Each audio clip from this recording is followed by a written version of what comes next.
Oke, udah kelihatan ya? Bentar. Duh, kok nge-lag lagi sih? Biasanya nggak nge-lag. Agak delay ya layarnya. Bentar. Iya, agak delay. Ya, semoga tidak terlalu mengganggu lah ya. Oke, kita lanjutkan. Jadi, di dua pertemuan sebelumnya, sebelum pertemuan yang saya buka secara umum, itu kita udah bahas tentang persamaan Maxwell yang menjadi backbone untuk si teknologi-teknologi optik ini secara klasik, bahkan semi klasik. Jadi meskipun kita mainan di quantum optik, kita juga harus ngerti persamaan Maxwell ya gitu, karena biasanya nanti pas kita manipulasi elemen-elemen optik kayak lensa dan sebagainya macam itu masih menggunakan persamaan Maxwell juga. Apa yang apa, governing equation itu bahasa Indonesia apa ya, persamaan pendukungnya gitu. Nah, dari persamaan Maxwell itu kita bisa mendapatkan suatu persamaan yang sangat solusi yang sangat menarik, bukan solusi ya, tapi kasus yang menarik yaitu yaitu persamaan gelombang elektromagnet pada ruang hampa, yang kalau dituliskan itu bisa ditulis sebagai turunan kedua dari nabla kuadrat ya. Nabla kuadrat itu turunan kedua sebagai variabel ruang dari medan listrik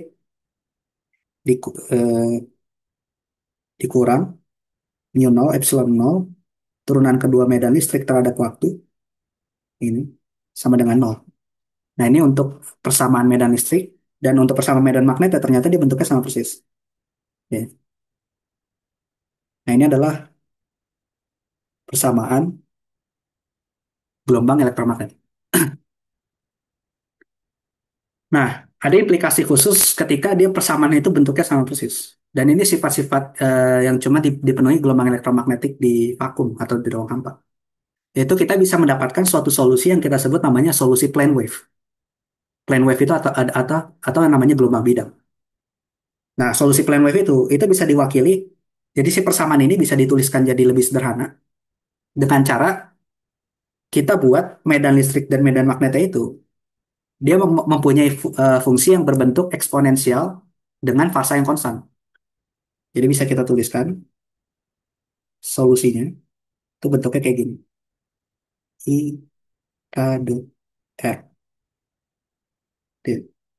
Gitu juga medan magnetnya.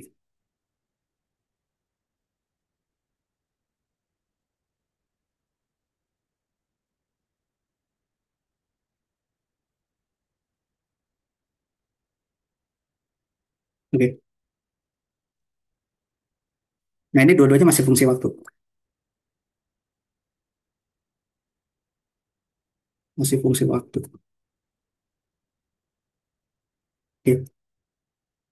Nah, jadi kebergantungan gimana sih apa?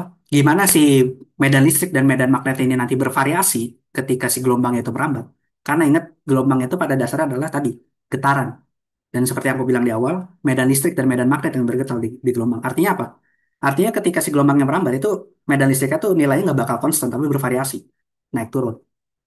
Dan solusi plane wave ini menggambarkan bahwa variasi dari sorry, medan listrik dan medan magnet itu bersifat sinusoidal, gitu ya. Jadi nanti kalau kita gambarkan, di kita punya R gitu, terus ini kita punya medan, dia variasinya berupa sinusoidal kayak gini fungsinya, gitu. Nah, ini yang kita sebut dengan namanya variasi secara harmonik, gitu.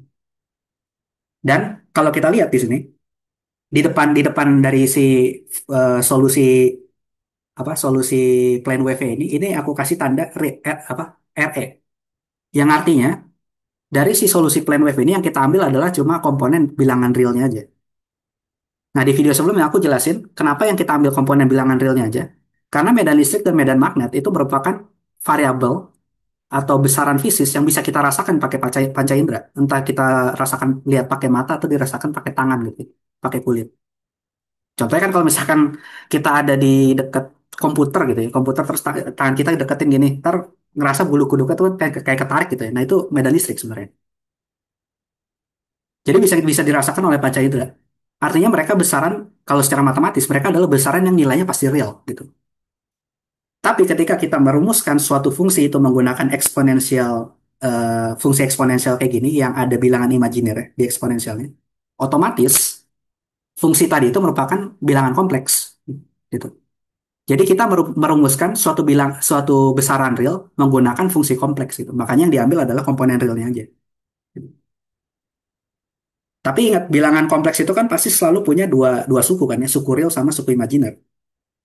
Nah, kalau misalkan kita tuliskan bilangan kompleks Z sama dengan R dikali E pangkat I theta, gitu. Itu kan selalu bisa kita pecah menjadi R dikali cos theta ditambah I dikali sin theta. Kayak gitu ya. Yang mana R itu adalah modulus dari bilangan realnya, cos theta itu adalah bagian real dari si bilangan kompleks, dan sin theta itu adalah bagian imajiner dari bilangan kompleks. Nah, plane wave juga sama. Plane wave juga bisa kita tuliskan dalam bentuk kayak gini. Tapi yang kita ambil Indian tuh cuma realnya aja. Gitu. Nah, tapi gimana gimana dengan bagian imajiner yang nggak guna dong? Gitu. Mungkin ada yang bertanya kayak gitu. Bagian imajiner itu nggak sepenuhnya nggak berguna. Dia tuh nanti bakal berguna ketika kita ingin mencari fasa dari si gelombangnya tadi. Gitu. Karena fasa dari bilangan kompleks itu bisa kita cari pakai arcus arcus tangan dari komponen real dibagi komponen imajiner. Kebalik, komponen imajiner dibagi real. Gitu ya. Jadi bagian realnya aja, angkanya aja dibagi sama kebalik, bagian imajiner aja angkanya aja dibagi sama bagian realnya. Kayak gitu. Dan fasa ini adalah salah satu hal penting. Gitu ya. Dia bergantung sama bagian imajiner dan juga dia bergantung sama hal penting. Merupakan salah satu besaran penting. Kita nggak bisa mendeteksi fasa. Yang bisa kita rasakan dari si gelombang elektromagnetik magnetik ini cuma besar dari medan listrik, medan magnet, sama intensitas cahayanya aja yang bisa kita lihat. Fasa itu nggak bisa kita rasakan pakai panca indera. Tapi fasa itu nanti bakal berperan penting adalah ketika gelombang elektromagnet tadi itu berinteraksi sama gelombang lain. Nah, ini bisa bisa mendatangkan yang namanya fenomena superposisi. Superposisi atau interferensi yang akan kita bahas hari ini kalau sempat ya, interferensi. Gitu. Jadi sifat imajiner ini menentukan nanti dia interferensinya kayak gimana sih hasilnya. Apakah dia bakal menghasilkan pola terang, menghasilkan pola gelap gitu setelah setelah gelombangnya bergabung gitu ya. Kayak gitu. Jadi meskipun kita nggak bisa merasakan si fasa ini pakai panca indera, tapi besaran itu ada. Oke. Dan implikasi dari besaran itu nanti menentukan gimana si cahaya ini bakal berinterferensi. Bakal menghasilkan pola interferensi yang berbeda-beda. Kayak gitu. Jadi sesuatu yang imajiner bukan berarti dia nggak ada ya. Cuma kita aja nggak bisa merasakan secara langsung. Kayak gitu. Nah, ini solusi tentang plane wave. Nah, dari solusi plane wave ini, kemarin di pertemuan sebelumnya kita juga udah menurunkan suatu besaran penting yang kita sebut namanya, bukan besaran ya, persamaan. Yang namanya itu adalah persamaan Helmholtz. Yang bentuknya itu kayak gini, persamaan Helmholtz. Plus K kuadrat E sama dengan nol.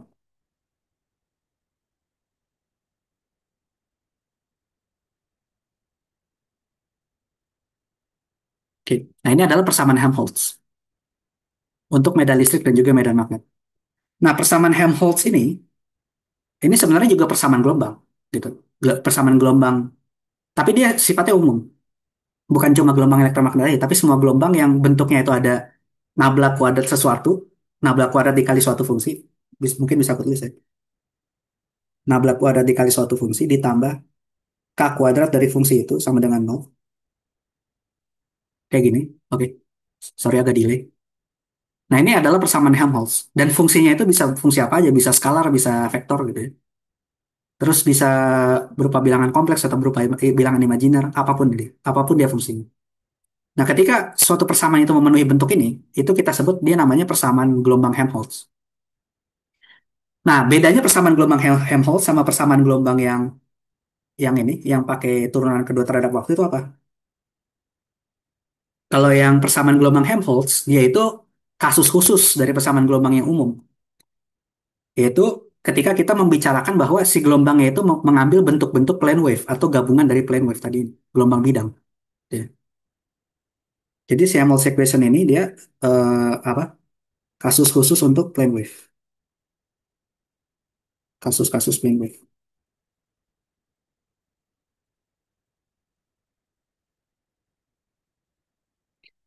Plane wave.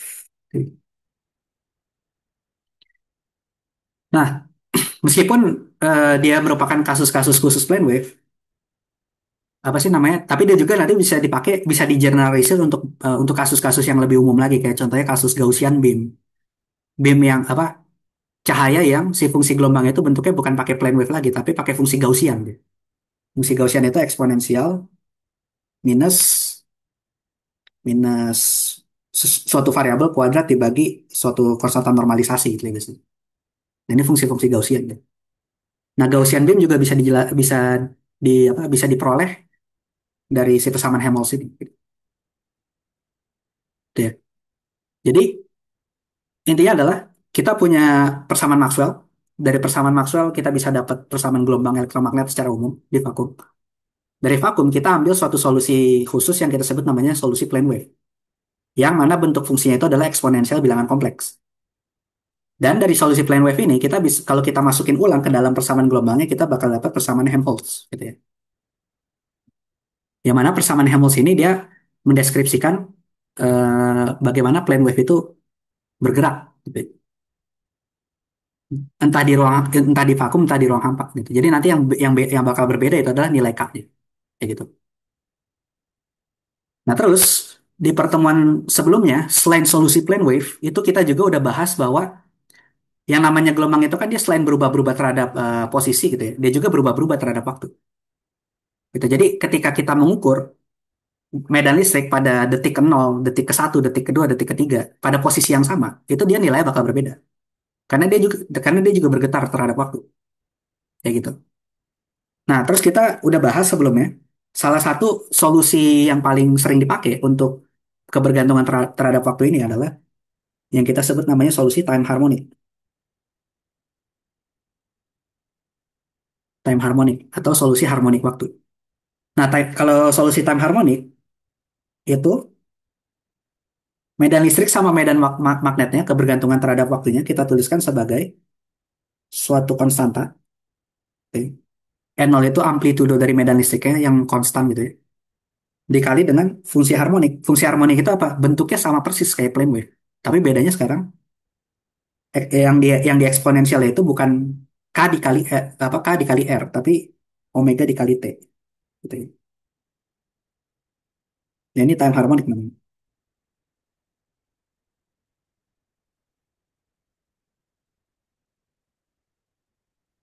Sorry, lambangnya negatif, ya. Minus i omega t, gitu. Nah, jadi time harmonic ini mengindikasikan apa? Kalau plane wave tadi mengindikasikan adalah si gelombangnya itu dia berubah-berubah terhadap posisi. Jadi ketika merambat dia berubah, tapi berubahnya tuh secara sinusoidal. Ini ya. Jadi dia merambatnya kayak gini. Nah, solusi time harmonic itu menyatakan bahwa pada posisi yang sama, si medan listrik sama medan magnet itu bergetar, tapi getarannya juga sinusoidal. Gitu. Jadi kalau misalkan eh, sekarang kita plot ini medan listrik, tapi bukan terhadap posisi posisi sekarang, tapi terhadap waktu, gitu ya. Itu plotnya juga bentuknya merupakan fungsi sinusoidal juga, kayak gitu ya. Nah, ini solusi time harmonic. Nah, lambang negatif ini maksudnya apa? Lambang negatif ini, kalau yang tadi kan yang plane wave itu cuma eksponensial i dikali k dot r, gitu kan ya. Nggak ada tanda negatifnya. Nah, kalau di time harmonic, ini ada lambang negatifnya. Ini sebenarnya cuma convention aja. Convention bahwa sifat kebergantungan terhadap ruang, terhadap r, terhadap posisi, dan sifat kebergantungan terhadap waktu, dia harus saling berlawanan, gitu ya. Ini cuma convention. Bisa aja yang k dot r-nya itu yang negatif, tapi yang omega t-nya yang positif itu nggak apa-apa. Kayak gitu. Jadi yang jelas mereka harus memiliki tanda yang berlawanan. Kalau mereka tandanya berlawanan, kita bisa bisa menggambarkan bahwa si gelombangnya itu merambatnya adalah maju, gitu ya. Maju ke salah satu posisi, ke salah satu sumbu. Katakanlah kalau kita gabung solusi time harmonic sama solusi plane wave tadi, katakanlah sekarang kita punya bentuk fungsinya tuh kayak gini. Ini yang tanda realnya aku buang, jadi ini cuma komponen kompleksnya aja. Bentuknya tuh jadi kayak gini, I kz minus omega t, kayak gini. Nah, Kalau ini adalah kalau misalkan si solusi plane wave sama si solusi time harmonika digabung, tapi perambatannya itu cuma ke satu arah, yaitu ke arah sumbu Z aja. Gitu. Dan dari convention, ketika KZ sama si omega T-nya itu tandanya berlawanan, ini menunjukkan bahwa si gelombangnya itu merambat ke arah sumbu Z positif, maju gitu ke arah sumbu Z positif. Ini Z positif. Konvensinya datang dari mana? Tanya matematikawan ya. Karena mereka yang bikin fungsi time harmonik ini, fungsi-fungsi harmonik ini, ya gitu. Yang jelas kita cuma pakai aja. Yang jelas kalau misalkan mereka tandanya berlawanan, dia ke sumbu positif dari sumbu ruangnya. Tapi kalau misalkan tandanya sama, misalkan sama-sama positif KZ plus omega T. Jadi kayak gini. I KZ plus omega T. Nah ini berarti dia merambatnya ke sumbu Z negatif. Gitu.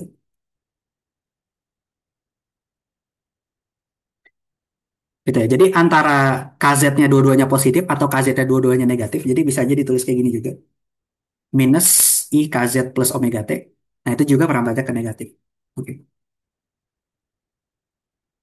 Nah jadi eh, si apa si solusi plane wave ini kenapa dia salah satu solusi yang paling disukai sama orang dan merupakan salah satu solusi yang paling pertama dipakai buat mendeskripsikan gelombang elektromagnet itu adalah karena dia sederhana. Kita langsung bisa ngelihat dia perambatan si gelombang elektromagnetika itu kemana. Dengan cara apa? Dengan cara kita lihat aja nih variabel yang nempel sama si K-nya tuh ada variabel apa, kayak gitu. Atau lebih general, kasus lebih generalnya lagi itu adalah dengan kita lihat si K-nya ini dia punya komponen apa aja. Gitu. Nah, sebelum aku bahas lebih lanjut, K, variabel K ini yang kita sebut adalah variabel namanya vektor gelombang. Vektor gelombang. Jadi si vektor gelombang ini nanti yang bakal nentuin si gelombang elektromagnet ini dia bakal merambatnya ke arah mana. Kalau misalkan K-nya cuma punya komponen ke arah sumbu X, jadi bisa aku tulis kayak gini. Kx untuk arah sumbu X itu ya. Kx itu besarnya, X stop itu arahnya gitu. Maka si gelombang ini cuma merambat ke sumbu X saja. Jadi dia nanti perambatannya kayak gini. Ke kanan atau enggak ke kiri. Tapi kalau misalkan dia punya dua komponen, katakanlah Kx, Ky sekarang. Jadi ada komponen X, ada komponen Y. Misalkan sumbu Y itu ke atas ya. Karena dia ada komponen X dan ada komponen Y, jadi nanti dia merambatnya nyerong. Gitu. Atau enggak ke bawah gini. Gitu. Kalau misalkan ada Kx, Ky, Kz, berarti dia sekarang perambatannya tiga dimensi. Jadi ada X, ada Y, Z itu misalkan maju atau mundur. Berarti katakanlah ke sana gitu ya. Atau enggak sebaliknya. Kayak gini. Kayak gitu. Jadi si komponen K yang dimiliki oleh oleh si gelombang ini, itu nanti menyatakan eh, gelombang itu bakal merambat kemana. Nah, sementara R itu yang kita sebut dengan namanya vektor gelombang. Sorry, vektor posisi. Gitu ya. Itu bisa kita pecah. Dia itu cuma apa titik pada koordinat kartesian yang pengen kita tahu nih ketika di titik tersebut si medan listriknya sama medan magnetnya kekuatannya berapa sih gitu. Jadi ini kayak cuma menyatakan posisi biasa aja. Bisa kita tulis XX tambah YY tambah ZZ.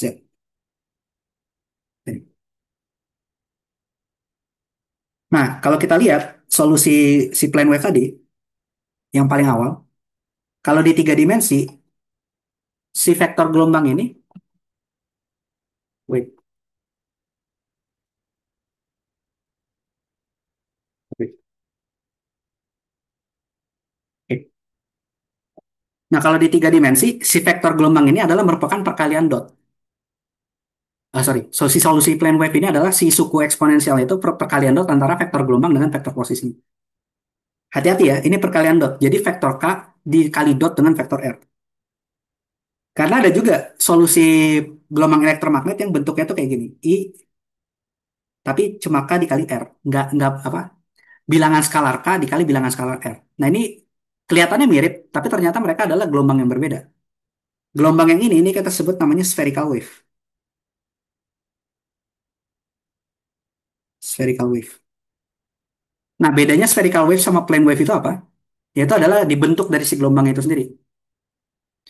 Kalau spherical wave, dia itu gelombangnya itu bentuknya kayak bola permukaannya. Jadi kayak bola yang nyebar ke segala arah ketika dia merambat. Kayak gitu. Nah, itu spherical wave.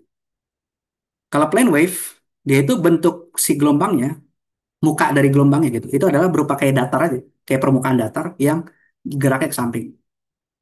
Kayak gitu. Kalau misalkan aku kasih contoh,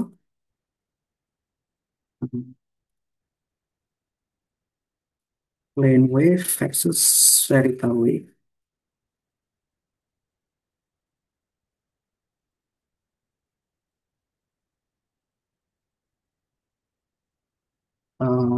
Di water, di air.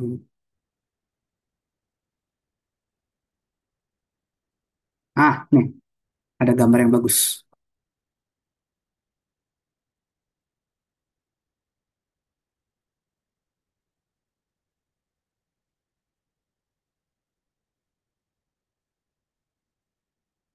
Nah, ini kelihatan ya gambarnya. Nah, gelombang-gelombangnya kayak gini, contohnya kayak misalkan kita nyelupin bola ke dalam air. Nah, ini dia ngebentuk permukaan-permukaan bentuk melingkar-melingkar gini kan ya. Nah, ini yang kita sebut dengan namanya spherical wave. Gitu. Jadi si permukaan gelombangnya ketika dia merambat, itu ngebentuk kayak lingkaran atau bola sebenarnya kalau dalam 3 dimensi. Nah, ini spherical wave dalam dalam 2 dimensi. Kayak gini bentuknya. Kalau plane wave, berarti ya udah permukaannya datar aja, lurus apa kayak cuma satu garis gitu doang. Tapi bukan bukan berupa lingkaran, tapi garis yang merambat kayak gitu. Nah itu plane wave. Oke. Jadi hati-hati sama si suku KR-nya. Nah kalau apa? Kalau misalkan plane wave itu adalah K dot R, berarti harus kita kali dot nih vektor K sama vektor R gitu. Jadi kalau dalam bentuk skalar, si E-nya itu bisa kita tuliskan sebagai eksponensial I KXX ditambah KYY ditambah KZZ minus omega T. Kayak gini. Gitu ya. Untuk medan magnet bentuknya juga sama persis. Itu, itu adalah sifat utama plane wave. Jadi antara medan magnet sama medan listrik dia mempunyai fungsi yang bentuknya sama persis. Oke. Nah sekarang gimana gimana sifat perambatan dari si medan listrik sama medan magnet ini? Nah satu hal yang unik dari plane wave ini adalah antara medan listrik, medan magnet sama vektor gelombang itu mereka nggak pernah berada pada satu sumbu yang sama. Mereka bakal selalu tegak lurus satu sama lain. Ini properti plane wave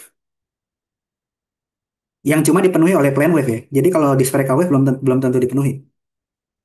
Yaitu adalah antara medan listrik, medan magnet, dan arah perambatannya atau wave vector K-nya, itu mereka saling tegak lurus. Saling tegak lurus. Gitu ya. Nah, kalau misalkan aku gambarin, ini ada animasi yang menarik, yang mungkin bisa memvisualisasikan dengan bagus gitu ya. Nah, ini kelihatan kan ya animasinya? Nah, ini adalah gelombang elektromagnet yang merambat. Dia merambatnya ke sepanjang sumbu sumbu Z. Nah, ini yang panjang ini sumbu Z, ke ke kanan ke dalam sana itu sumbu X, ke atas itu sumbu Y.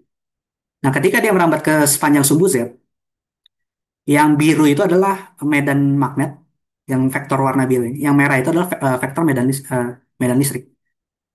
Medan listriknya itu pasti bergetar di sumbu Y. Dia nggak mungkin bergetar di sepanjang sumbu Z juga. Dan kalau misalkan medan listriknya udah bergetar di sumbu Y, medan magnetnya itu mau nggak mau harus bergetar di sepanjang sumbu X. Kenapa? Karena sumbu Z udah dipakai sama arah perambatan atau wave vektor K-nya. Sumbu X sudah dipakai sama ininya, sama apa? Sama medan listriknya. Jadi si sumbu apa? Si medan magnetnya cuma bisa berada pada sumbu Y gitu. Mereka harus harus saling tegak lurus satu sama lain. Dan sifat saling tegak lurus satu satu sama lain ini atau transversality namanya. Transversality dari si plane wave ini. Transversality itu tadi ya sifat saling tegak lurus. Itu udah dijamin sama si persamaan Maxwell ini. Jadi ketika kita punya solusi plane wave, kita masukin balik ke dalam persamaan Maxwell, itu kita bakal dapat suatu bentuk matematis yang menjamin transversality ini, kayak gitu. Nah, caranya gimana? Ngebuktiinnya. Cara ngebuktiinnya adalah kita masukin aja solusi plane wave ke dalam persamaan Maxwell. Nah, pada ruang apa? Persamaan Maxwell itu kan ada empat. Yaitu divergensi dari E sama dengan nol, divergensi dari B sama dengan nol, terus curl dari E itu sama dengan minus dou B per dou T, terus curl dari H sama dengan dou D per dou T. Oke. Nah, tadi kan kita udah punya solusi plane wave. Katakanlah biar lebih sederhana, plane wave-nya kita ambil yang merambatnya ke arah sumbu Z aja. Berarti kita punya E-nya itu bentuknya adalah eksponensial I KZ minus omega T. Kayak gini.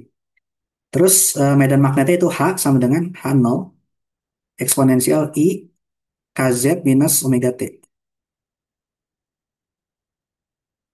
Oke.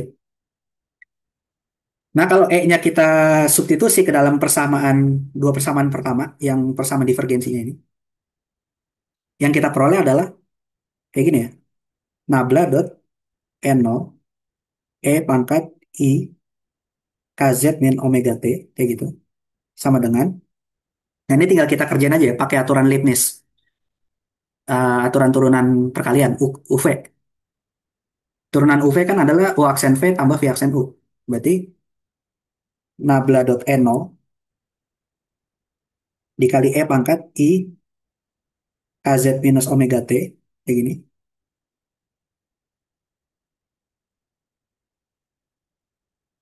Ditambah V aksen U.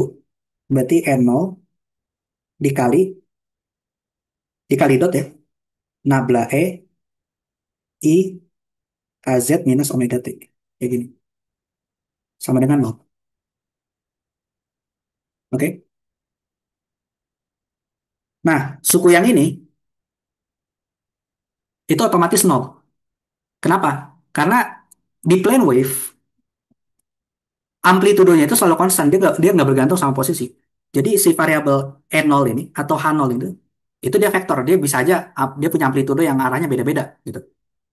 Yang ke arah sumbu X amplitudo sekian, ke sumbu Y amplitudo sekian, ke sumbu Z amplitudo sekian. Tapi mereka konstan, nggak bergantung sama variabel posisi. Jadi dimanapun posisi amplitudo sama aja.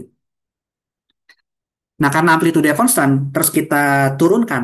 Ingat nabla, nabla itu kan operator yang mengandung turunan di dalamnya. Nabla itu ada dodo X, turunan terhadap X, dodo Y, sama dodo Z. Jadi ketika variabel konstan kita turunkan, otomatis dia bakal menghasilkan nilai nol. Gitu. Jadi suku yang pertama otomatis nol, gara-gara tadi amplitudonya konstan untuk plane wave. Nah, suku yang kedua, ini kalau kita turunkan, ingat nabla itu kan kalau dipecah, jadi ada turunan terhadap X untuk arah X, tambah turunan terhadap Y untuk arah Y, ditambah turunan terhadap Z untuk arah Z. Kayak gini. Gitu ya. Bentar. Nah, kalau kita lihat si eksponensialnya ini, eksponensialnya itu yang suku apa? Yang suku ruangnya, apa suku apa kebergantungan terhadap posisinya itu cuma ada variabel Z doang kan ya.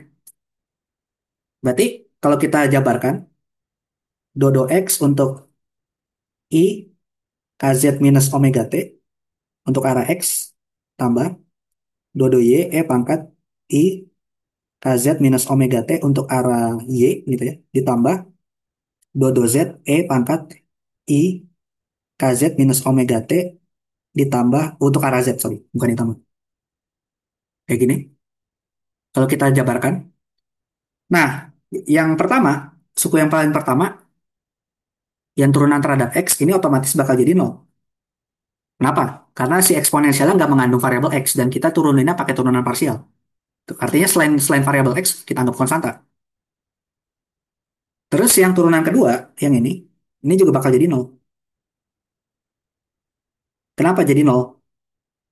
Karena nggak ada variabel Y-nya, dan kita turunkan terhadap Y. Nah, yang turunan yang kan nol itu cuma variabel yang terhadap Z. Yang mana kalau kita turunkan, Berarti jadi I dikali K eksponensial I dikali KZ minus omega T. Gitu ya. Oke. Nah, jadi nanti kita bakal dapat bahwa nabla dikali dot dengan N0 E pangkat I KZ minus omega T. Oke. Itu hasil turunannya adalah N0 dikali dot dengan, oh sorry, ini lupa, ada arahnya ke sumbu Z ya. Ada arahnya. Jadi N0 dikali dot dengan I dikali K untuk arah sumbu Z dikali eksponensial I dikali KZ minus omega T sama dengan nol. Oke. Nah ini kan ini cuma perkalian dua, dua variabel aja kan ya. Perkalian dua variabel. N0 dikali dengan sesuatu dengan perkalian dot. Dan hasil perkalian dotnya itu adalah suatu bilangan nol. Gitu. Jadi ini suku-suku lain bisa kita buang. Gitu ya. Suku-suku lain bisa kita buang. Si K sama Z bisa kita gabung jadi satu, jadi gini aja. Jadi KZ gitu ya. Jadi apa? Jadi vektor gelombang K gitu. Jadi nanti bisa kita tulis lebih sederhananya itu adalah eh, K dikali dot dengan N0 itu hasilnya jadi nol. Vektor gelombang dikali dot dengan amplitudo medan listrik itu hasilnya jadi nol. Artinya apa? Artinya ketika ingat ketika dua vektor di perkalian dot itu menghasilkan nilai nol. Artinya dua vektor itu adalah vektor yang saling tegak lurus satu sama lain. Gitu. Nah ini adalah bukti pertama kalau misalkan medan listrik sama sama arah dari perambatan gelombangnya itu nggak boleh sama. Begitu ya. Jadi K itu selalu tegak lurus dengan N0. Oke. Nah, ini baru pembuktian kalau misalkan medan listrik sama K arahnya tegak lurus. Nah, sekarang gimana ngebuktiin kalau misalkan medan medan apa? Medan magnet dengan K arahnya tegak lurus juga. Prosedurnya sama persis, tapi sekarang yang kita gunakan adalah persamaan Maxwell yang kedua, yaitu nabla dot B sama dengan nol. Divergensi dari medan magnet nilainya nol. Nah, ini kalau kita gunakan, nanti kita bakal dapat hasil yang mirip juga, yaitu K dot H gitu ya. Hasilnya nol juga. Kalau nggak percaya, cobain cobain sendiri. Gitu. Oke. Sampai sini ada pertanyaan lu nggak?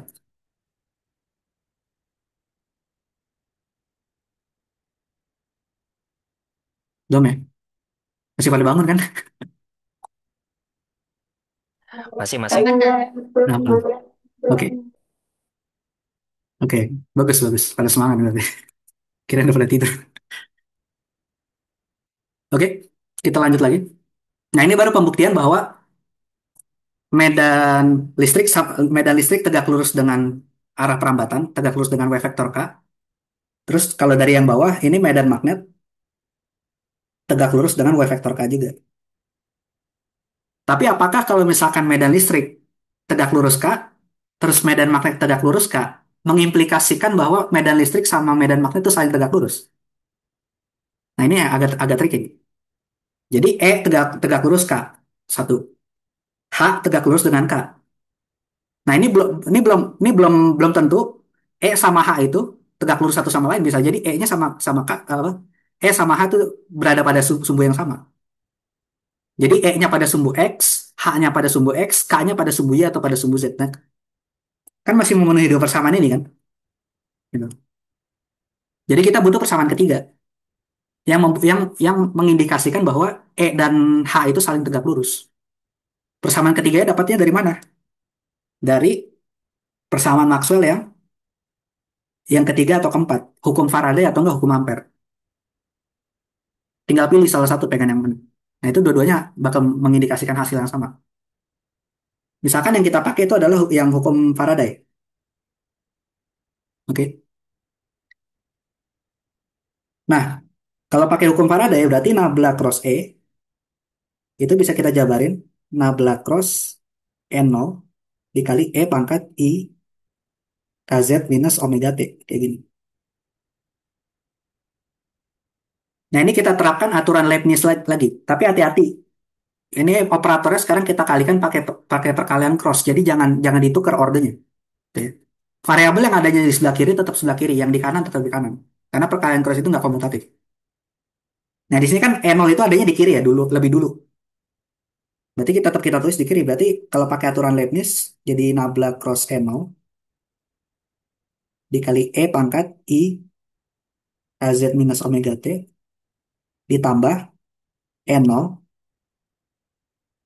dikali cross dengan nabla dikali E pangkat I KZ minus omega T kayak gini. Oke. Jangan dibalik urutannya, karena nanti bakal muncul tanda negatif gitu ya. Oke. Nah, suku yang ini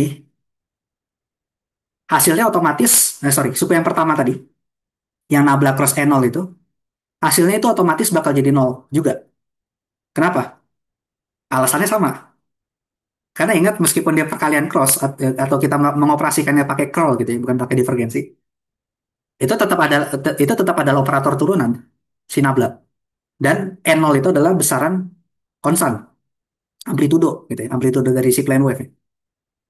Jadi ini tetap sama aja implikasinya adalah kita menurunkan menurunkan si E0 itu terhadap posisi. Makanya hasilnya tetap jadi nol di suku yang pertama. Kayak gitu. Oke. Nah, di suku yang kedua apa? Nah, ini sama aja. Kayak yang udah kita kerjain sebelumnya itu si nabla dikali ke eksponensial I KZ minus omega T. Operasi gradien. Tadi kan hasil kita udah dapat ya di atas. Yang si nabla dikali ini. Nah, ini. Nah, ini hasilnya. Soalnya yang di dalam kurung sama kan bentuknya. Jadi nggak usah kita hitung lagi. Hasilnya kita udah tahu adalah N0 dikali cross dengan I dikali K dikali W vektor K gitu ya. Kali eksponensial I KZ minus omega T. Kayak gini. Oke. Nah, ini adalah hasil dari nabla cross E. Jadi nabla cross E dia memberikan ini.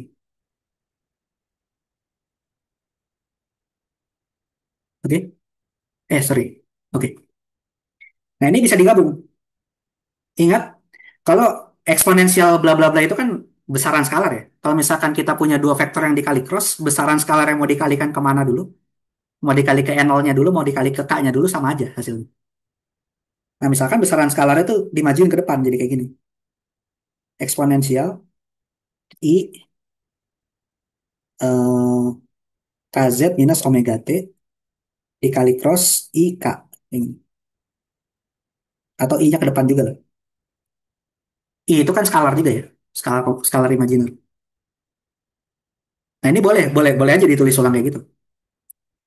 Jadi yang nggak boleh ditukar tuh dalam perkalian cross cuma vektornya aja. Tapi kalau skalarnya mau dikemanain bebas. Nah, ingat E0 vektor E0 dikali eksponensial eksponensial ini itu kan adalah medan listriknya itu sendiri, iya nggak? Medan listrik yang dari solusi plane wave. Jadi bisa kita tulis jadi medan listrik E aja gitu, medan listrik totalnya dikali cross dengan K gitu. Nah, ini adalah hasil dari ruas kirinya hukum Faraday, nabla cross E-nya. Nah, ruas kanannya gimana? Tadi di hukum Faraday, ruas kanannya itu kan adalah ini ya, turunan dari medan magnet terhadap waktu, do B per do T. Ingat, tadi solusi waktu yang kita gunakan itu adalah merupakan solusi time harmonic yang suku eksponensial omega T-nya ini. Berarti kalau kita cari do B per do T minus dari do B per do T itu sama aja kayak minus dari do per do T dari B B0 gitu ya. B0 eksponensial I KZ minus omega T. Kayak gini. Nah, yang nggak bergantung sama T itu bisa kita keluarin semua dulu. Berarti B0 E pangkat I KZ gitu ya. Do per do T dari E pangkat minus I omega T. Kayak gitu. Karena eksponensial ingat bisa kita pecah. Penjumlahan atau pengurangan suku eksponensial itu sama aja kayak perkalian dua eksponensial. Ya. Nah, turunan dari ini kan cuma I dikali omega aja. Dikali fungsi eksponensial itu sendiri. Berarti, tapi jangan lupa ada tanda minusnya. Minus,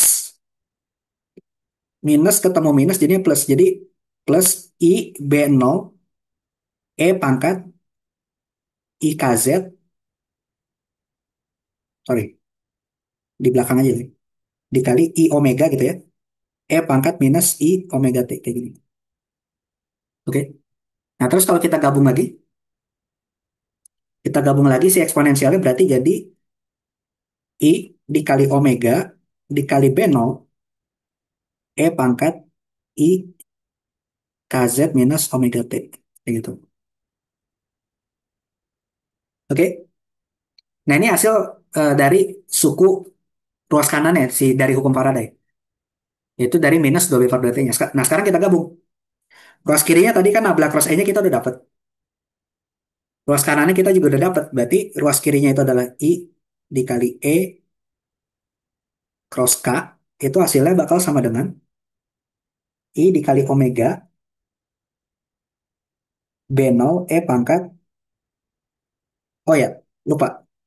B0 dikali eksponensial ini, itu hasilnya juga sama aja kayak medan magnet total ya, medan magnet B-nya. Karena B0 itu kan amplitudo dari medan magnet.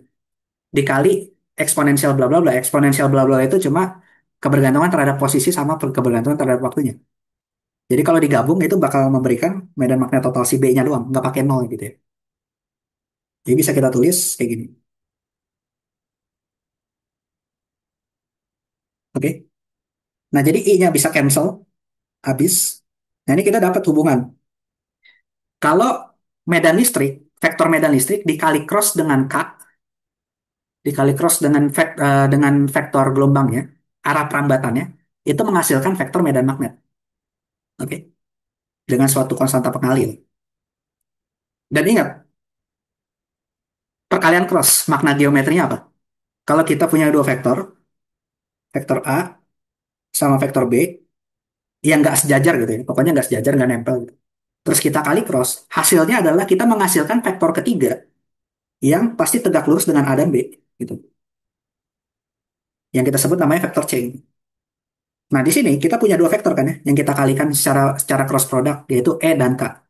Jadi vektor E dengan vektor K kita kali cross, hasilnya adalah vektor ketiga yaitu omega dikali B.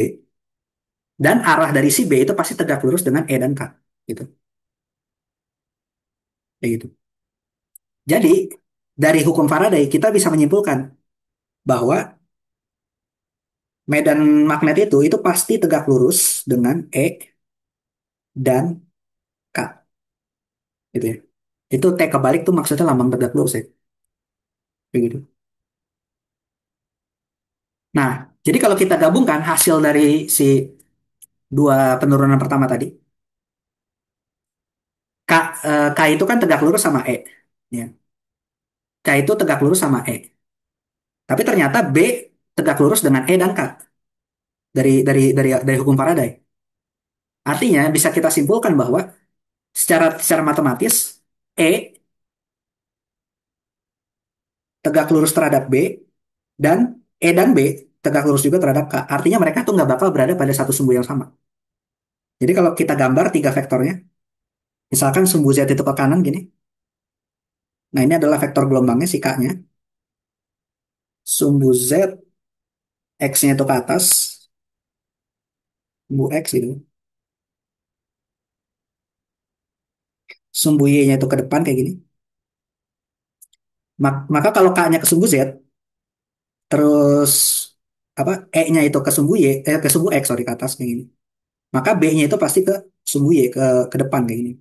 Gitu. Mereka nggak boleh pada satu sumbu yang sama. Atau kebalik, misalkan B-nya yang di sumbu X, B-nya yang ke atas. Berarti X-nya itu harus maju mundur. Kayak gini. Berada pada sumbu Y. Jadi nggak boleh satu sumbu sama E dan juga K.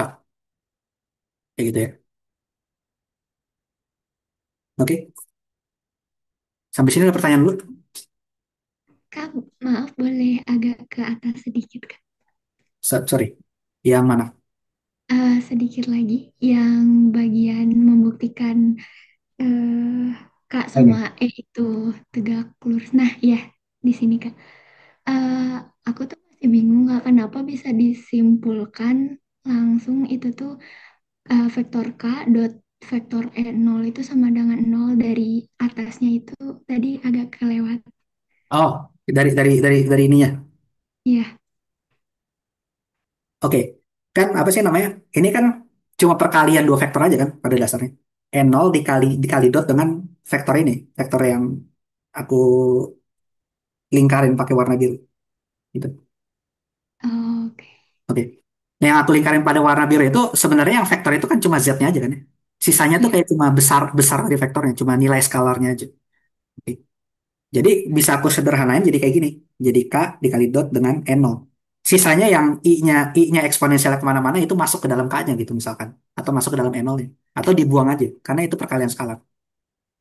Oke. Contoh misal aku punya A dot B sama dengan 0. Sama A dot B dikali 5. Yang mana 5 ini angka skalar gitu ya. Sama dengan 0. Ini bakal memberikan makna geometri yang sama aja. Gitu. Karena si angka 5 yang perkalian skalar ini bisa aja aku buang. Dan bentuknya bakal sama aja kayak yang pertama ini. Kayak gitu. Nah, jadi yang panjang, yang bagian skalar yang panjang-panjangnya itu aku buang. Yang tersisa sekarang tinggal dua vektornya aja, dua vektor yang pendukungnya. Dua vektor yang pengen aku lihat gimana gimana hubungan geometrinya. Oke, jadi ini hubungan geometrinya ya. Nah, terus kan tadi dari ruas kanan itu otomatis sudah nol. Kenapa? Karena tadi dari persamaan Maxwell yang pertama kan, yaitu nabla dot E itu sama dengan nol. Ini dari persamaan Maxwellnya. Ketika yang kita tinjau itu adalah kasusnya ruang hampa. Karena di ruang hampa kita nggak punya muatan listrik. Persamaan Maxwell yang lebih generalnya lagi itu kalau kita punya muatan listrik, nabla dot E sama dengan rho. Gitu. Karena D itu biasanya terhubung sama E. Gitu. Jadi nanti bisa diganti. Jadi ruas kanannya otomatis sama dengan nol dari persamaan Maxwell untuk ruang hampa. Hati-hati. Ini spesifik banget untuk ruang hampa doang. Nah terus ruas kirinya itu yang kita peroleh dari mata operasi matematis tadi. Makanya langsung implikasinya K dot E sama dengan nol. Kayak gitu. oke siap Kak. Makasih banyak. Ada lagi? Oh iya Kak, boleh ke atas lagi sedikit. Yang mana? Yang kalau nggak salah tuh di time harmonic, persamaan time harmonic. Yang ini. Nah, iya kalau yang di vektor H itu di dalam RE-nya itu Oh, E0. harusnya H ya. Sorry, sorry. H ya benar-benar. Thank you, thank you. Harusnya H nol. Jadi E sama E, H sama H. Siap Kak. Oke. Ada lagi?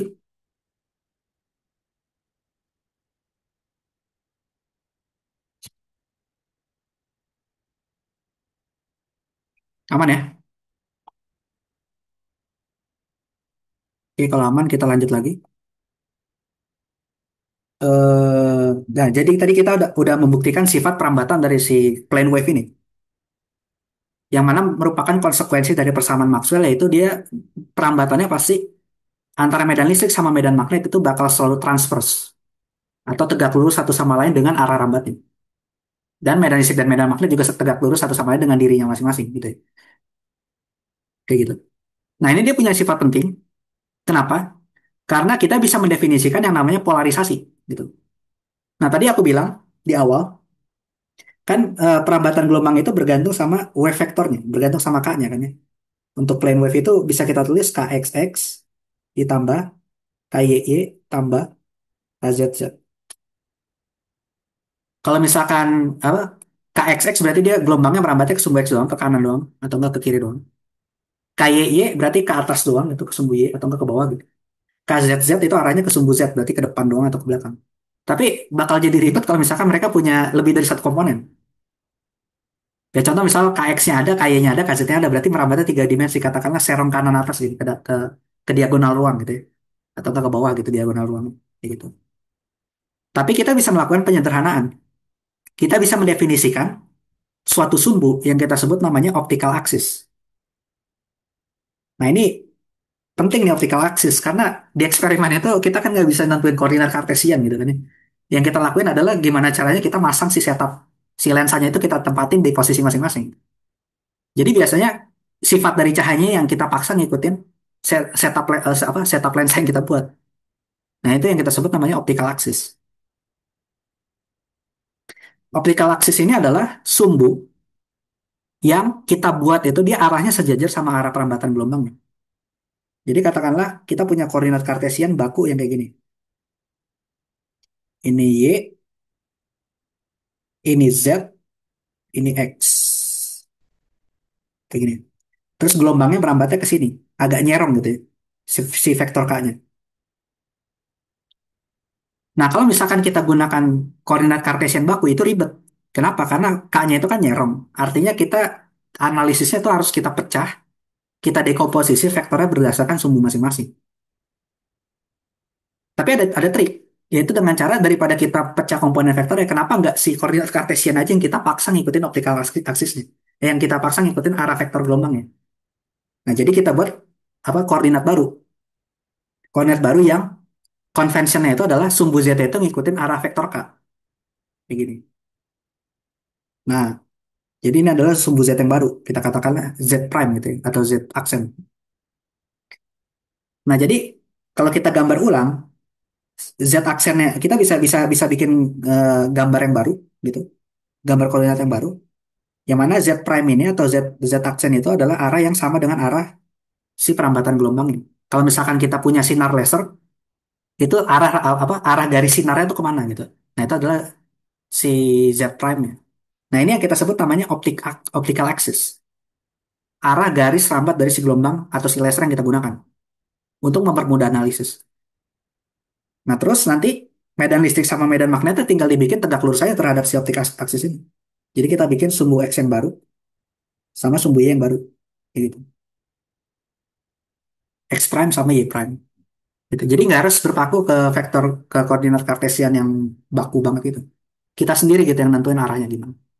Dan konvensi yang paling gampang itu arah arah arah dari si lasernya atau arah rampat dari gelombangnya kita jadikan Z, sumbu Z. Nah, kalau misalkan si arah rampat gelombangnya kita jadikan sumbu Z, berarti kan nanti medan listrik sama medan magnetnya itu cuma ada di sumbu X dan Y aja kan ya. Dia cuma di sekitar bidang ini aja, bidang X, Y. Ini bidang X, Y. Kayak gitu. Nah, kita bisa mendefinisikan suatu variabel yang kita sebut dengan bukan variabel ya, suatu sifat dari si getaran medan listrik sama dan medan magnet yang kita sebut namanya polarisasi gelombang. Ya. Nah, polarisasi gelombang ini seperti yang tadi aku singgung di awal banget, pas lagi di bagian introduction, itu adalah gimana caranya, bukan gimana caranya, tapi kemana arahnya si medan listrik ini bergetar. Dan kita cukup peduli sama medan listrik aja, nggak usah sama medan magnet. Karena kita udah tahu bahwa medan listrik dan magnet itu bakal saling tegak lurus kan ya. Jadi kalau kita tahu arah medan listrik, ya udah tinggal kita putar 90 derajat itu pasti jadi medan magnet itu. Gitu. Makanya yang kita peduliin sama medan listrik aja. Sama alasan kedua kenapa medan listrik yang kita lihat ketika kita menentukan polarisasi gelombang itu adalah karena medan listrik ini dia lebih kuat intensitasnya dibandingkan medan magnet pada pada cahaya gitu. Kayak gitu. Nah, jadi di polarisasi gelombang ini, ketika kita menggunakan arah perambatannya itu pada optik aksis, jadi K-nya itu adalah K dikali Z gitu. Yang mana nilai besaran dari K, nilai skalar dari K-nya ini, itu didefinisikan sebagai 2pi dibagi panjang gelombang. Nah, kita bisa menuliskan bahwa di sumbu X atau sumbu Y, si medan listrik sama medan magnet itu bisa didekomposisi. Kayak gitu. Jadi, pada sumbu X dan Y, ini, bentar, aku lupa cara dekomposisi gimana. Oke, sorry. Ayo. Nah, pada sumbu X dan Y, ini, si, apa? E0-nya ini bisa kita dekomposisi jadi dua. Kan tadi I dikali KZ minus omega T gitu ya. Sorry, balik. Sama dengan E0 dikali I KZ minus omega T. Yang mana Z-nya itu ngarah ke optik aksis kita. Nah, tapi amplitudonya itu sendiri, sekarang, amplitudonya itu, dia cuma punya dua komponen jadinya. Yaitu E0X untuk arah X, ditambah E0Y untuk arah Y. Nggak ada E0Z untuk arah Z. Karena kenapa? Ingat, plane wave nggak bisa medan listriknya itu searah sama Z. Kalau misalkan perambatannya di sumbu Z. Oke? Jadi bisa kita tulis dua kayak gini. E0X arah X dan E0Y arah Y. Nah, tapi si E0X dan E0Y ini, dia bisa aja bukan merupakan bilangan skalar, tapi merupakan bilangan kompleks juga. Gitu. Jadi bisa aja amplitudonya ini bukan bukan bilangan skalar. Bisa aja amplitudonya itu juga merupakan bilangan kompleks. Sorry, kok bilangan skalar? Bilangan real ya? Bukan bilangan real, tapi bilangan kompleks. Gitu. Nah, karena amplitudonya bisa kita apa nggak kita batasi untuk bilangan real aja, kita bisa menuliskan amplitudo itu bentuknya kayak gini. N0x sama dengan suatu amplitudo gitu ya, dikali E pangkat minus I px. Jadi ingat bilangan kompleks itu kan bisa selalu bisa dipecah dalam bentuk polar ya. Dalam bentuk polar, maksudnya dalam bentuk suatu magnitudo, suatu magnitudo. Jadi ini magnitudonya dikali eksponensial pangkat I bilangan imajiner dikali sesuatu gitu. Terus keberadaan minus atau plus ini cuma cuma convention aja sebenarnya. Jadi bisa aja ditulisnya kayak gini. Nah itu nggak masalah. Sorry. Nah agak delay. Nah itu nggak masalah. Jadi ditulis positif juga nggak masalah. Cuma aku pakainya convention negatif. Nah gitu juga untuk medan medan apa medan listrik arahnya. Amplitudo medan listrik arahnya bisa bisa juga kita tuliskan sebagai B gitu ya. Dikali E pangkat minus I pi Y gitu. Ya gitu. Jadi amplitudo medan listrik yang arahnya ke sumbu X atau ke sumbu Y ini bisa kita tuliskan dalam bentuk apa? Komponen skalar bisa kita tuliskan dalam bentuk kompleks dengan magnitudo dari bilangan kompleksnya beda dan juga fasanya beda-beda. Kayak gitu. Oke.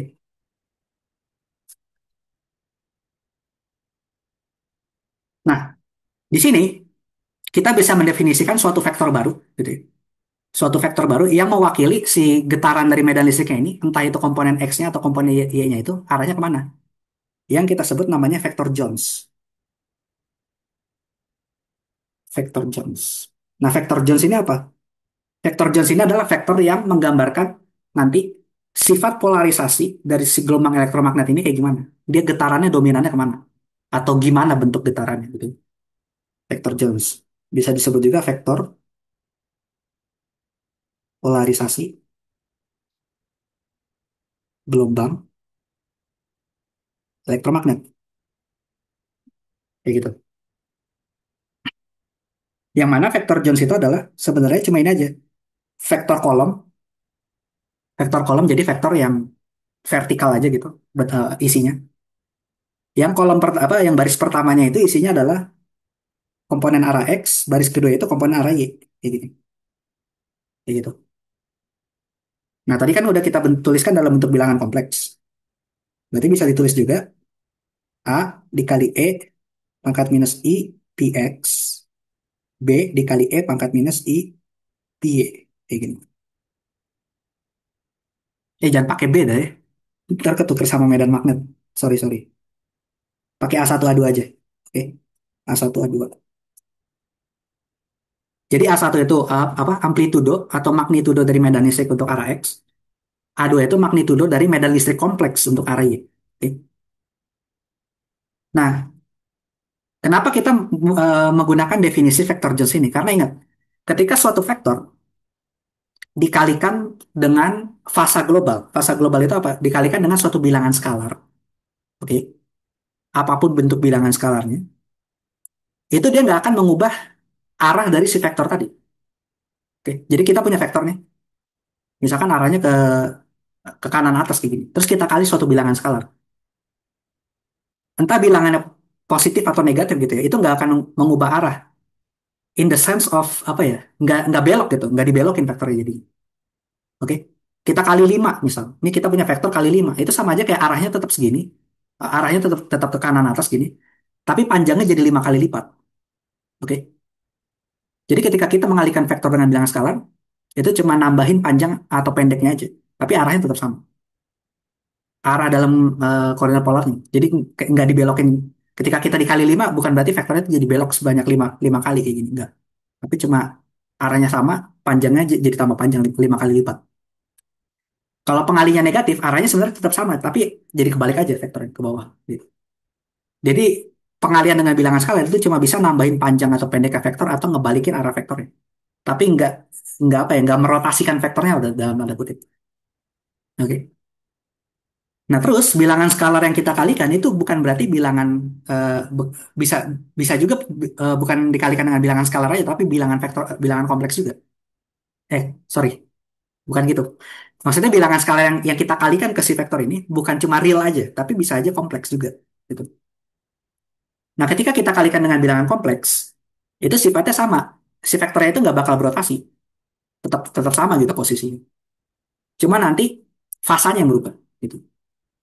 Kalau fasanya berubah artinya ya tadi dalam tanda kutip panjangnya atau pendeknya itu yang berubah, tapi dalam ruang kompleks sekarang bukan dalam ruang Euclidean itu. Nah, berarti ini bisa aja nih atas sama bawah yang si vektor Jones ini aku kali dengan eksponensial I px gitu. Nah, ini kan bilangan skalar tapi kompleks ya, I px tapi positif. Nah, ini berarti sama aja kayak yang baris atasnya dikali eksponensial I px, baris keduanya dikali eksponensial I px juga. Yang mana baris satu sama baris duanya kan adalah ini ya.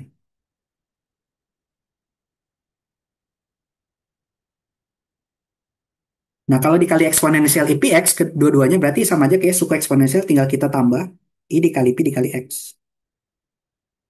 Kayak gini. Oke. Nah, yang atas berarti tinggal sisa A1. Ya kan? Tinggal sisa magnitudonya aja. Yang bawah berubah jadi A2 E pangkat minus I dikali Pi. Kayak gini. Yang mana Pi kita definisikan sebagai Px dikurangin Pi. Atau kebalik. Enggak ya? Sorry kebalik. Pi dikurangin Px. Oke. Jadi si pi doang ini nggak pakai subscript x atau subscript y itu apa menyatakan perbedaan fasa atau selisih fasa antara amplitudo di sumbu x dan juga amplitudo di sumbu y kayak gitu. Nah, ini ada beberapa implikasi. Implikasi yang pertama itu adalah kalau misalkan kita punya kasus pertama, ini kalau misalkan kita punya fasa di sumbu x itu nilainya sama dengan fasa di sumbu y, gitu ya. Kalau fasa di sumbu x sama dengan fasa di sumbu y maka selisih fasanya kan jadi nol ya. Selisih fasanya jadi nol. Berarti nanti si Jones vektornya isinya tinggal masukin aja A1 dikali A2 dikali eksponensial minus I pangkat nol. Berarti jadi tinggal sisa A1 per A2. Nah, ketika Jones vektornya itu udah nggak punya faktor eksponensial, maka ini bisa kita gambarkan pada sumbu X dan sumbu Y, si medan listriknya itu bergetar secara linear.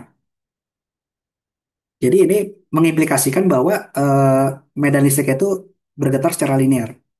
Gitu. Jadi kalau kita gambar, ini, tapi amplitudenya beda. Ini sumbu X, ini sumbu Y. Misalkan ini amplitudo ke sumbu X, ini amplitudo ke sumbu Y.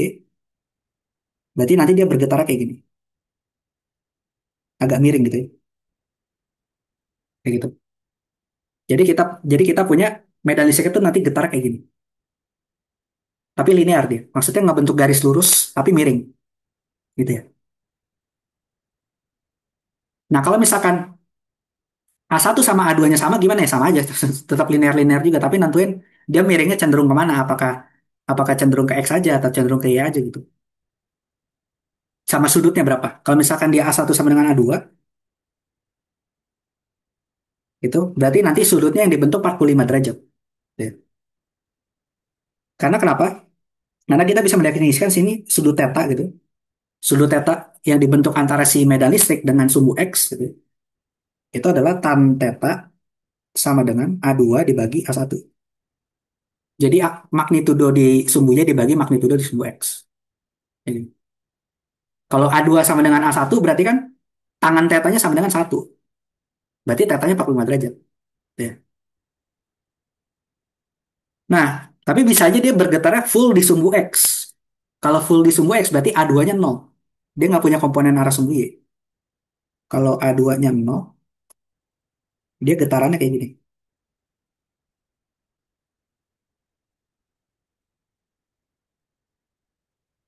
Kayak gitu.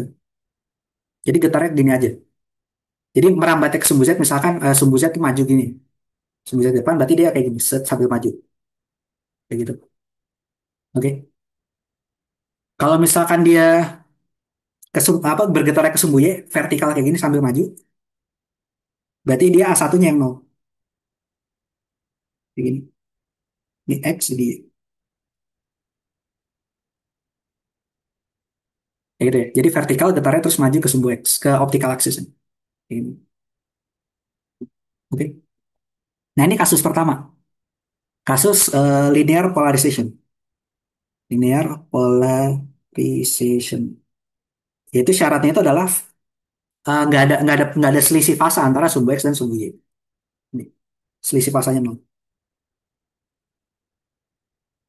Nah, sekarang kalau misalkan ada selisih fasa antara sumbu X dan sumbu Y, misalkan selisih fasanya itu sebesar pi per 2, spesifik nih, yaitu pi-nya itu besarnya pi per 2. Oke. Nah, ketika pi-nya besarnya pi per 2, berarti nanti J-nya jadi gimana? Berarti J-nya jadi A1 dikali A2 E pangkat minus I pi per 2. Kayak gini kan? Oke.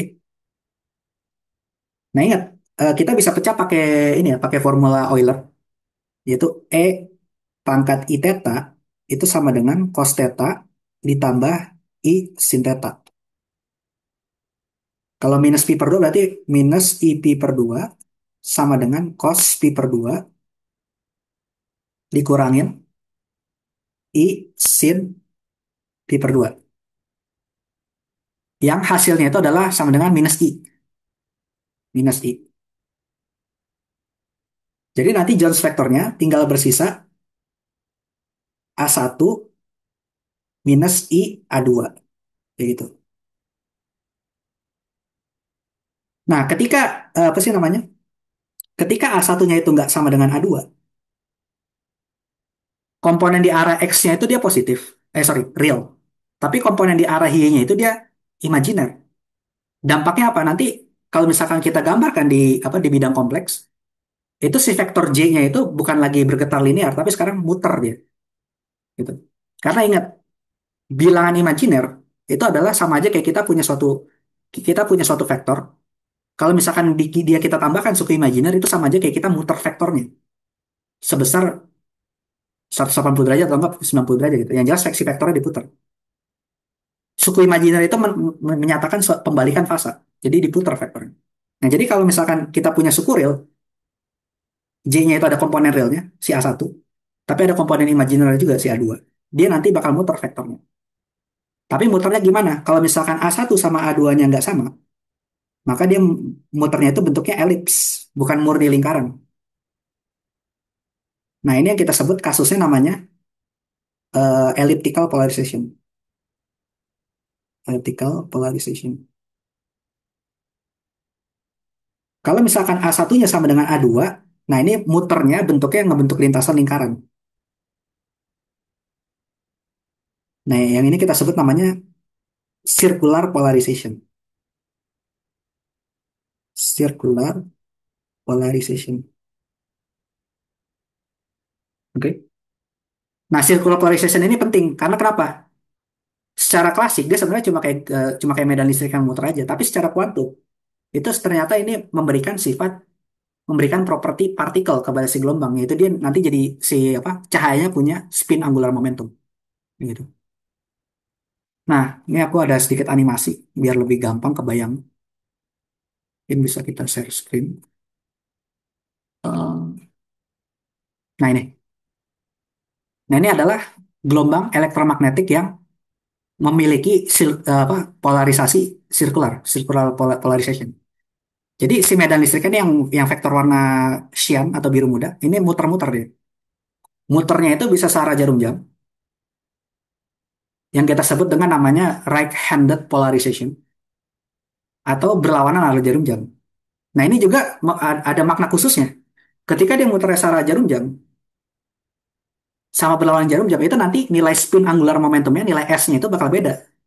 Bisa jadi plus satu atau minus satu, dan itu penting.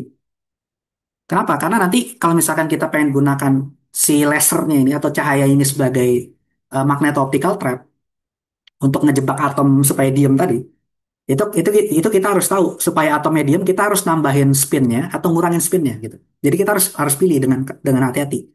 Si cahayanya itu terhadap si atom, muternya ke arahnya mana, kayak gitu.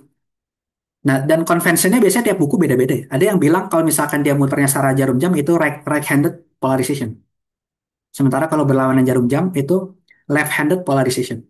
Tapi ada juga buku yang bilang sebaliknya. Jadi yang searah jarum jam itu left-handed, yang berlawanan jarum jam itu yang right-handed. Sebenarnya tergantung convention yang kita pakai yang mana, itu adalah kemana kita melihat si gelombang itu merambat. Apakah menjauhi mata kita atau menuju mata kita gitu. Kalau aku pakai convention itu adalah ketika dia merambat menuju mata aku, terus dia terlihat medan listrik yang muter ke kanan, berarti itu right-handed. Gitu ya. Tapi kalau misalkan dia menuju mata aku terus muter ke kiri, berarti itu dia left-handed. Gitu. Jadi ini cuma convention, tapi yang penting harus konsisten. Ketika kita menurunkan persamaan untuk magnet optical trap-nya gitu. Ya gitu. Nah ini yang circular polarization. Kalau yang ellipse ada nggak di sini? Coba kita cek. Oh, ini yang apa? Ini yang linear polarization. Yang kalau misalkan dia getarnya cuma kesumbu Y aja gitu, atau nggak kesumbu X aja. Ini yang kesumbu Y, nah ini yang sumbu X. Ya. Kalau yang ellipse sebenarnya sama aja kayak yang circular, cuma bedanya bentuknya bukan bukan lingkaran utuh gitu, tapi agak lonjong, bentuk ellipse. Tapi kayaknya nggak ada di sini animasinya. Ya, nggak ada, cuma circular aja. Bayangin aja bentuknya ellipse gitu ya, bukan bukan pure lingkaran sempurna kayak gini. Kayak gitu kurang lebih. Oke, sampai sini ada pertanyaan lu?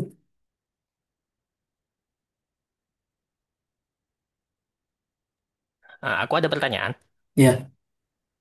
Jadi terkait dengan Vx dan Va tadi, itu apakah sudah memasukkan Kz dikurangi omega T juga di sana? Atau itu sebenarnya lebih ke skalar aja untuk memperumum?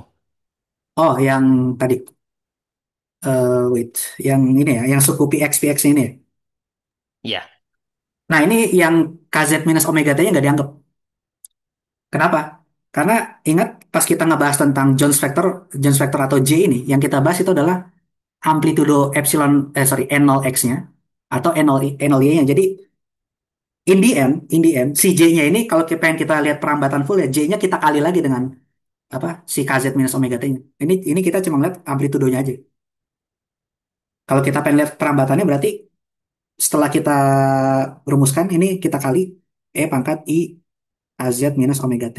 Nah ini berarti ini bagian perambatan, kemana dia merambat dan gimana dia bergetar terhadap waktu. Yang ini adalah kemana getarannya pada bidang X Y gitu. Kebayang nggak? bayang-bayang. Kayak gitu. Ada lagi?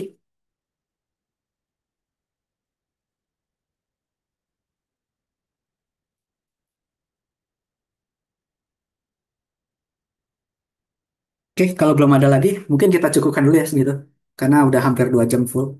Kayaknya nggak efektif juga kalau full lecture 120 menit. Jadi ya kita cukupkan sampai pembahasan polarisasi ini. Untuk pertemuan selanjutnya kita lanjutkan setelah polarisasi itu kita bahas tentang interferensi. Habis itu kita bahas dispersion, bukan dispersion relations, constitutive relations. Jadi hubungan gimana sih kalau sekarang mediumnya kita ganti dari tadinya vakum menuju ke medium medium lain, entah itu dieelektrik atau misalkan perfect conductor gitu ya, konduktor konduktor sempurna gitu. Terus gimana kalau misalkan mediumnya di stack gitu, ditumpuk berlapis-lapis dengan eh, sifat optik yang berbeda gitu. Sama untuk yang ikutan dua-duanya kelasnya kan kita ada dua ya. Selain kelas ini itu ada kelas yang komputasi elektromagnet juga. Yang komputasi elektromagnet besok itu kita bakal masih melanjutin pembahasan sedikit tentang MATLAB.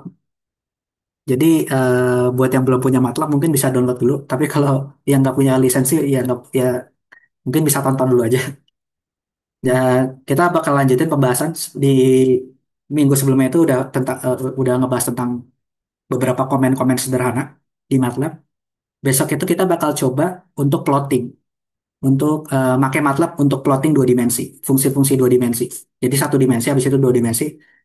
Terus ngeplotting juga pola interferensi. Gitu. Jadi interferensi itu kita bisa bisa memprediksi polanya gimana pakai persamaan matematis di MATLAB. Kalau misalkan kita punya katakanlah celah ganda yang bentuknya kotak atau kan melingkar gitu, nanti pola yang pola cahaya yang teramati di layar tuh kayak gimana. Nah itu nanti kita bisa coba simulasikan menggunakan plotting dua dimensi kayak gitu. Oke, sebelum aku akhiri, ada pertanyaan lagi?